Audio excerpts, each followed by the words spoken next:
the left hand and drop mountains. Instead of the right hand, be slaying dragons. Good afternoon. Hi, this is Nelson Taylor from True School Sports. I am here with Dwyke Flemmings, Patterson, New Jersey, super welterweight, 11-0, 9 knockouts. what's your name again? Knockouts. Dwyke Flemmings Jr. Okay. Yeah. What weight class do you fight in? Super welterweight, 154. 154. Can you tell me a little about your style or who you fight or who you could be fighting after, like who you fight? Think. I'm looking for whoever Right. is in my division. I'm looking forward to climbing up in the top division in 154. My style, I would say boxer, puncher. I'm a thinker first. You know what I'm saying? Yeah. Do you have a favorite fighter that you look up to, or your style similar I to? don't really look up to no one really. Cause I'm a fighter, so I compete. But I like Chance Crawford and Boots. Okay. All right, so we're gonna go ahead and continue the prospect review videos going. I'm doing this video because my dad actually wound up talking to this young gentleman at the WBA convention recently, Dwyke Flemmings Jr., Patterson, New Jersey. Let's talk about him because he's 11-0, 10 knockouts. You know, I think he's a good fighter, a really good fighter. He's flying under the radar at 154 pounds because he hasn't really had the machine or the promoters, you know, pumping him down everybody's throat. But if you can fight, you can fight. It don't matter if the promoters market you or not, right? So let's talk about him because I think he's worth talking about. Dwyke Flemmings Jr., 11-0, 10 knockouts, 154-pound prospect, Patterson, New Jersey. Started boxing at the age of 3. That is correct. Comes from a boxing family. You know, his dad was a fighter. I believe one of his uncles was a fighter. He used to spar. He's apparently used to spar his sisters. You know, so he comes from a fight family. So you have that. Boxing's in his DNA, it's in his blood. Nickname. He's got a couple of nicknames. The Genius and the Silverback, right? So I like both nicknames, and there's that. Now, like I said, Dwyke is a guy that's flown under the radar, but he's fought on a lot of different promoters' cards. He doesn't have a promotional home right now. He is, he has fought on PBC undercards, Top Rank undercards, Pro Box, Country Box, Boxing Insider, you name it, he's been on the platform. So what that tells me is that, you know, he has to go anywhere and everywhere to make an opportunity for himself happen. And, hopefully someone sees his talent and decides to invest in him at some point in his career.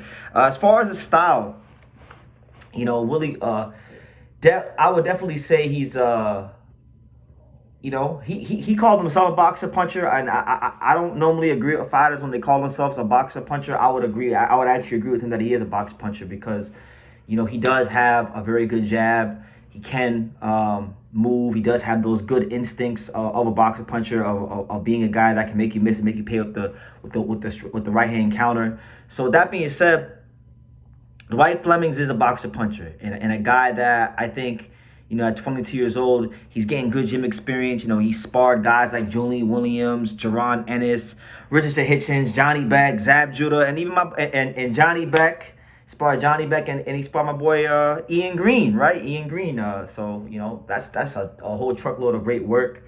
A lot of different looks, a lot of different styles, and that will only sharpen a fighter up and make him better. Now, what I will say about his style is a couple of things. Number one thing I noticed about Dwyke is that he probably my fair quality about him from what I've seen so far is I like how he loops his shots around the guard. He does a great job of looping his shots around the guard and then getting leverage behind his shots when he works off the pivot and digs to the body. That's Dwyke Flemmings' best qualities to me from what I can see. You know, he used to wrestle a bit as well. He said that when he was in school, he used to do a bit of wrestling, so he has a bit of physical strength to him, which will help him in the clinch. We know Terrence Crawford used to do some wrestling as well, and it helped him throughout the duration of his boxing career. So you have that. What I'll also say about Dwyke is he's not lacking confidence. I watched the interview, and he was asked about the champions, and he said that Sebastian Medora is soft and that he don't fight tall, and that if he were to fight Sebastian Medora, he would absolutely beat the shit out of Sebastian Medora. So I like the fact that he's confident. I like the fact that he's confident in his skills and his ability. And I think right now for Dwyke, what it's ultimately about is getting the opportunity. Now, Dwyke was there at the WBA convention. This interview, the interview my dad took was from the convention. He petitioned for a ranking. He was not granted a top 15 ranking, so he have to keep working to get a ranking. But he needs opportunity. He had like roughly 80 amateur fights, right? And a lot of times I think in boxing, people get they get a hard on. They get like really excited when they see these guys with 300 amateur fights, but that's not always good because sometimes a lot of those guys with 300 amateur fights, they burn out and then they don't fulfill their potential in the pros. A lot of the times it's some guys with them 80 fights, the 90 fights, 75 fights, you know, just under 100. Sometimes I think that's better because, you know, they don't have all these amateur habits. They're not super burnt out from the amateurs, but they still got a good base to work with when they turn pro, and he kind of has that going for himself. So there's that. As far as like, you know, fights where, you know, he could possibly be in this year, or fights that I would like, if I was in a management position, put on the manager's hat for a second. You know, you look at Dwyke Flemmings, he's a 110 ranked fighter on BoxRec. He's not ranked anywhere, so I got to use BoxRec. He's 110 on there, right? If you look at some of the guys ranked in and around him and fights that I think are realistic, you know, you got guys like Pretty Boy Pablo Valdez. He's like 42 years old, but he's undefeated. He's 10-0. He's from the New York area, so you got Jersey versus New York. You know, that could be on an undercard somewhere. I like that fight. Paul Crow, Philly, you know, good boxer, has experience. That could be a fight. He's number 79. Joey Spencer, he's number 84 on BoxRec. He's fought Tim Tszyu, and he fought a bunch of guys. He's been at a good level in boxing.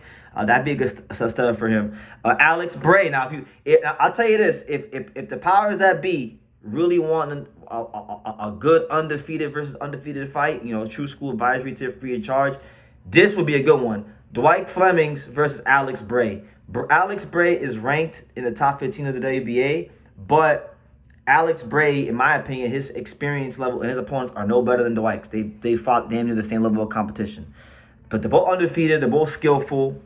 I like that fight a lot. I like that fight. He's number 103. And then you got Romain Villa, number 107. You know, he fought Boots, been at a good level. You got Kwame Bala, who's 101. He fought George Kambosos Jr. He fought Jintazaki. You know, he's a strong, rugged guy. He'll come forward. And then you got Roberto Valenzuela Jr., who just fought Isaac Lucero. He's on 109th.